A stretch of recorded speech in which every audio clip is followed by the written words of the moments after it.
যাদের 1 ডিসিমেলও জমি নেই। এই ধরনের ভূমিহীন ক্ষেতমজুরদের জন্য রাজ্য সরকারের পক্ষ থেকে কৃষক বন্ধু প্রকল্পে নাম নথিভুক্তকরণ চলছে। প্রত্যেকটি বিধানসভা এলাকায় যে ক্যাম্প বসেছে দুয়ারে সরকার ক্যাম্প, সেখান থেকে এই ভূমিহীন ক্ষেতমজুরদের বার্ষিক আর্থিক সহায়তা প্রকল্পে নথিভুক্তের জন্য ফর্ম পাওয়া যাচ্ছে। এই ফর্ম পূরণ করে আপনি জমা করলে তবেই 4,000 টাকা প্রত্যেক বছর আর্থিক সহায়তা পাবেন। এর জন্য আপনার কোনো রকম জমির প্রয়োজন হবে না। এই ফর্ম ফিল করতে গিয়ে অনেকে ভুল করছেন। আজকের এই ভিডিওর মাধ্যমে দেখাবো কিভাবে আপনি সঠিক পদ্ধতিতে ফর্ম ফিল করবেন এবং কোন কোন ডকুমেন্টস জমা করবেন, তবেই আপনি 4,000 টাকা প্রত্যেক বছর আর্থিক সহায়তা পাবেন কৃষক বন্ধু প্রকল্পের মাধ্যমে।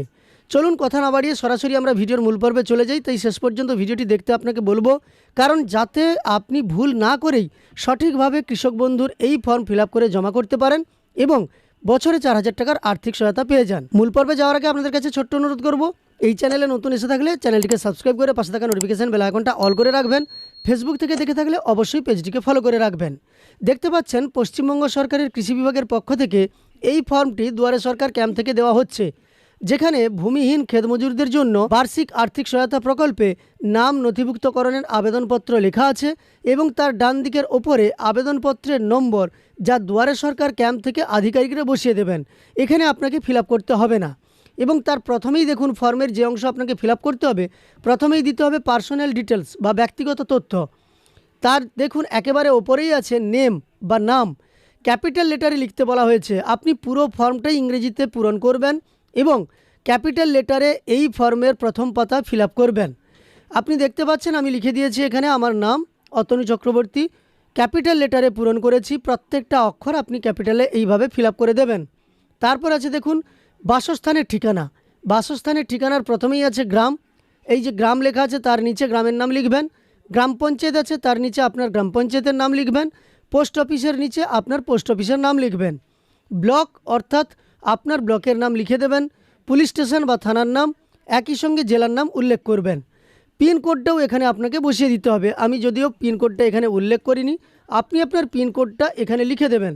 তো এখানে পিনকোডটা লেখা হয়ে গেলে তারপরেই আপনি চলে আসুন, এখানেই আছে আপনার দেখুন ফাদার্স অথবা হাজব্যান্ডস নেম।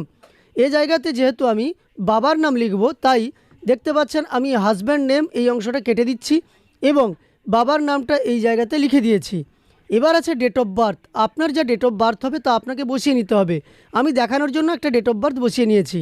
এই ডেট অফ বার্থ অনুযায়ী আপনার বয়স কত হলো সেই বয়সটা আপনি এই ডান দিকের ঘরে লিখে দেবেন। যেমন আমি এখানে ডেট অফ বার্থ লিখেছি 1/1/2000, তাই এখানে বয়সটা লিখেছি 25 বছর এবং আলাদা আলাদা ঘরে সংখ্যাগুলো আপনাকে বসাতে হবে। ঠিক তারপরেই আছে জেন্ডার বা লিঙ্গ। আপনি মেল মানে পুরুষ না মহিলা না অন্যান্য, সেটা আপনাকে এখানে লিখে দিতে হবে। যেমন আমি এখানে পুরুষ হওয়ার কারণে পুরুষে টিক চিহ্ন দিয়েছি। ঠিক তারপর আছে কাস্ট বা শ্রেণী। এখানে আপনি সাধারণ না তফসিলি জাতি, তফসিলি উপজাতি না অনগ্রসর শ্রেণী, সেটা আপনি বসিয়ে নেবেন। আমি সাধারণের ঘরে টিকচিহ্ন দিয়েছি, আপনার যেটা হবে আপনি সেই ঘরে টিকচিহ্ন দেবেন। তবে এখানে কাস্ট সার্টিফিকেট দিতে হবে না, তাই আপনি আপনার কাস্ট উল্লেখ করতে পারবেন কোনো রকম সমস্যা ছাড়াই। এবার দেখুন মোবাইল নম্বর আছে, আপনি আপনার ব্যাঙ্ক অ্যাকাউন্টের সঙ্গে যুক্ত মোবাইল নম্বরই এখানে দিবেন। এখন কিন্তু রাজ্য সরকারের পক্ষ থেকে যুবসাথী ফর্মেও আপনারা দেখেছেন, কৃষক বন্ধু ফর্মেও দেখতে পাচ্ছেন যে ব্যাঙ্ক অ্যাকাউন্ট এবং আধারের সঙ্গে যুক্ত মোবাইল নম্বরই ব্যবহার করতে বলা হচ্ছে। ভবিষ্যতে ডিবিটি ট্রান্সফার হবে বলে বা আধারের মাধ্যমে আর্থিক সুবিধা দেওয়া হবে বলে। তো এখানে আপনি আপনার মোবাইল নম্বরটা দিয়ে দেবেন যা ব্যাঙ্ক অ্যাকাউন্টের সঙ্গে যুক্ত আছে। ঠিক তার নিচে আছে আধার কার্ড নম্বর।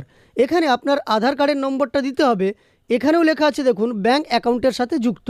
আপনি আপনার ব্যাঙ্ক অ্যাকাউন্টের সঙ্গে যুক্ত আধার নম্বরটা এখানে দিয়ে দেবেন। আর যদি যুক্ত না থাকে তাহলে অবশ্যই ব্যাঙ্কে গিয়ে আপনার আধার নম্বরটা যুক্ত করে আসবেন। ঠিক তারপরেই আছে ভোটার কার্ডের নম্বর। এখানেও কিন্তু লেখা আছে দেখুন আবশ্যিক নয়, মানে আপনি আপনার ভোটার কার্ডের নম্বর না দিলেও চলবে। আপনার যদি ভোটার কার্ড না থেকে থাকে তাহলেও কিন্তু আপনি এই ভূমিহীন কৃষকের জন্য কৃষক বন্ধু প্রকল্পে আবেদন করতে পারবেন। 18 বছরের ঊর্ধ্বে হলেই আপনি এই প্রকল্পে আবেদন করতে পারবেন, আপনার ভোটার কার্ড না থাকলেও হবে। তাই এখানে লেখা আছে দেখুন এপিক নম্বর আবশ্যিক নয়, আপনি নাও দিতে পারেন। ঠিক তার নিচে আছে ব্যাংকের ডিটেলস বা ব্যাংকের যে তথ্য, সেই তথ্য আপনাকে দিতে হবে এবং এই তথ্য আপনি সঠিকভাবেই লিখবেন। প্রথমেই আছে দেখুন ব্যাংক অ্যাকাউন্ট অনুযায়ী নাম। ব্যাংকে আপনার কি নাম আছে সেই অনুযায়ী নামটা এখানে বসাবেন, সেই ধরনের স্পেলিংটাই বসাবেন। এবার অ্যাকাউন্ট নম্বরটা আপনাকে এই ঘরগুলোতে বসিয়ে নিতে হবে। তারপর আইএফএসসি কোডটা বসিয়ে নিতে হবে এবং ব্যাংকের নাম আমি যেমন লিখেছি দেখুন স্টেট ব্যাঙ্ক অফ ইন্ডিয়া, আপনি আপনার ব্যাংকের নামটা লিখে দেবেন। ঠিক তারপরেই আছে দেখুন ব্রাঞ্চের নাম, আপনার ব্যাংকের ব্রাঞ্চের নামটা এখানে লিখে দেবেন। দেখুন এই অংশটা ঠিকঠাকভাবে ফিল আপ করবেন, কারণ আপনার অ্যাকাউন্টে টাকা পাঠানো হবে, সঠিক না পূরণ করলে আপনার কিন্তু সমস্যা হতে পারে। তারপর আছে অ্যাকাউন্ট টাইপ বা অ্যাকাউন্টের ধরন। এখানে আমার যেহেতু সেভিংস অ্যাকাউন্ট, তাই আমি সেভিংসে দাগ দিয়েছি। এবার দেখুন ডকুমেন্টসের কথা বলা হয়েছে, ব্যাংকের সংযুক্তি নথি। এখানে আপনি কি দিতে চাইছেন, ব্যাংকের পাসবইয়ের প্রথম পাতার জেরক্স যেখানে আপনার ছবি আছে সেটা দিতে চাইছেন, না বাতিল চেক দিতে চাইছেন? যদি আপনি ব্যাংকের পাসবইয়ের প্রথম পাতার জেরক্স দিতে চান তাহলে এখানে টিক চিহ্ন দেবেন, আর যদি ক্যান্সেল চেক বা বাতিল চেক দিতে চান তাহলে এখানে টিক চিহ্ন দেবেন। এরপর নমিনি ডিটেলস, নমিনির তথ্য আপনাকে দিতে হবে। আমি এখানে দেখুন ভুল করে নমিনির নামটা লিখে ফেলেছিলাম এই ঘরে। তো আপনি যদি এই ধরনের ভুল করে থাকেন, আমি হোয়াইটিং দিতে পারতাম, কিন্তু আপনাদের দেখানোর জন্য হোয়াইটিং দেইনি। কারণ আপনি যদি এই ধরনের ভুল করে থাকেন এইভাবে কাটবেন না, প্লেন আপনি একটা রেখা টেনে দেবেন বা পেন থ্রু করে দেবেন, তাতেই হবে। এইভাবে আপনি কাটবেন না। এবার লেখা আছে দেখুন আপনার নমিনির নাম, এই ঘরে আপনাকে আপনার নমিনির নাম লিখে দিতে হবে। এবার আবেদনকারীর সঙ্গে তার সম্পর্ক কি সেটা আপনাকে এই ঘরে লিখতে হবে। এবার নমিনির পিতা অথবা স্বামীর নাম লিখতে হবে। তো এক্ষেত্রে দেখুন আমি এখানে লিখেছি নমিনির স্বামীর নাম। তো এইভাবে আপনি আপনার যাকে নমিনি রাখবেন তার পিতা অথবা স্বামীর নাম লিখবেন। তারপরেই আছে দেখুন ডেট অফ বার্থ, অর্থাৎ নমিনির ডেট অফ বার্থ আপনাকে উল্লেখ করতে হবে, তার বয়স উল্লেখ করতে হবে। তবে নমিনি যদি মাইনর হয়ে থাকে তাহলে এই জায়গাতে এই ঘরে নমিনির অভিভাবকের নাম লিখে দিতে হবে। যদি নমিনির বয়স 18 বছরের নিচে হয় তবেই লিখতে হবে, না হলে লেখার প্রয়োজন নেই। এবার আপনার সিগনেচারটা আপনি এখানে করে দেবেন, আপনার নিজের সই আপনি এখানে দিয়ে দেবেন, না হলে আপনি টিপ সইও দিতে পারেন, এমনটাই লেখা আছে। এবার চলুন এর পরের পাতা অর্থাৎ দ্বিতীয় অংশটা আপনি কিভাবে ফিল আপ করবেন সেটা আপনাদের আমি দেখিয়ে দিচ্ছি। আপনারা এর পরবর্তী অংশে যেখানে স্বঘোষণা আছে সেখানে কিভাবে ফিল আপ করবেন। দেখুন এই দ্বিতীয় অংশে আছে বা দ্বিতীয় পাতাতে আপনাকে আপনার নাম প্রথমে লিখতে হবে, উপভোক্তার নাম লেখা আছে। তারপর আপনার বাবার নাম কিংবা স্বামীর নাম লিখতে হবে। এরপর আপনার গ্রামের নাম, আপনার গ্রাম পঞ্চায়েতের নাম, ব্লক এবং থানা, সেই সঙ্গে জেলার নাম উল্লেখ করতে হবে। তারপর এই জায়গাতে আপনি এগুলো পড়ে নেবেন। এবার আপনি এই সুবিধাগুলো কোনোটা পেয়ে থাকেন কিনা তা উল্লেখ করতে পারেন। কৃষক বন্ধু পেলে তো আপনি এর জন্য আর আবেদন করতে পারবেনই না, তাই কৃষক বন্ধু নতুন হবে না। লক্ষ্মীর ভাণ্ডার যদি পেয়ে থাকেন মহিলাদের ক্ষেত্রে এখানে টিকচিহ্ন দিতে পারেন। অন্যান্য কোনো আপনি যদি সরকারি সহায়তা পেয়ে থাকেন এখানে লিখতে পারেন, নাও লিখতে পারেন। তারপর এখানে আপনি আপনার স্বাক্ষর কিংবা আপনার টিপসই দিয়ে দেবেন। এবার এখানে স্থান এবং তারিখ উল্লেখ করবেন। এইভাবে এই ফর্মটিকে আপনি জমা করবেন, তখনই আপনাকে একটা অ্যাকনলেজমেন্ট স্লিপ দেওয়া হবে। সেখান থেকে আপনি সেই রসিদটাকে সংগ্রহ করে রাখবেন বা গুছিয়ে রাখবেন, যাতে ভবিষ্যতে কোনো কাজে লাগলে আপনি সেটাকে ব্যবহার করতে পারেন বা অফিসিয়ালি যদি চাওয়া হয় আপনি দেখাতে পারবেন।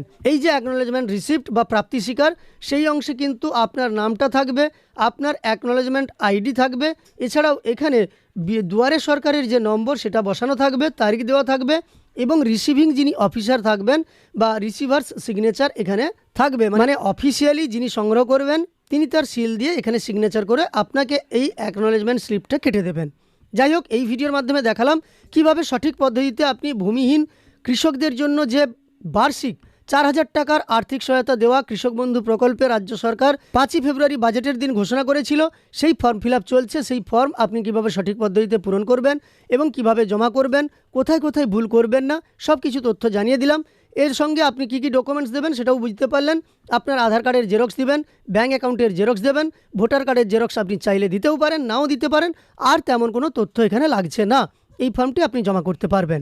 যাই হোক, সম্পূর্ণ ভিডিওটি দেখার পরে আপনার যদি কোনো মন্তব্য থেকে থাকে অবশ্যই কমেন্টে জানিয়ে দেবেন। ভালো লাগলে একটি লাইক করার সঙ্গে সঙ্গে এই ধরনের তথ্য আরও পাওয়ার জন্য চ্যানেলটিকে সাবস্ক্রাইব করে পাশে থাকা নোটিফিকেশন বেল আইকনটা অল করে রাখবেন। ফেসবুক থেকে দেখে থাকলে অবশ্যই পেজটিকে ফলো করে রাখবেন।